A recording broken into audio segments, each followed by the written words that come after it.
Iloilo City Police Office mangdakop na sa mga maktuhan nga barker. Isa sa mga barker nagpahayag nga wala sila nagapamahog sa mga driver.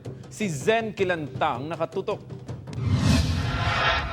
Tuig 2011 sang nag-umpisa nga nagbarker sa Haro si Manong Ronald, liwat nga nagbalik ini sa dalan bangod sang kapigaduhon, umpisa nga nagpandemya. Magluwas sa pagbarker, nagabaligya man ini sang tubig sa mga driver. Apang pagklaro sini, wala sila nagapuwersa nga magpangay sang kwarta kag magpamahog. Hindi na amon yan na kung prasaw na din, di pwede di sa amon. Tibala mo kami di. Ang dispatcher, mga kabarangay manamon. Umpisa sang Biyernes, naglibot na ang kapulisan agud magpanaway sa mga barker. 3 lang ang nakitaan sang Iloilo City Police Office nga naga-operate sa dalan. Sa tion nga liwat nga maaktuhan ang mga ini nga naga-barker, pagamultahan kag arestohon. Wherein nga ini sila idiretso dalon sa police station kag digto pa tagaan sang citation ticket kag i-detain.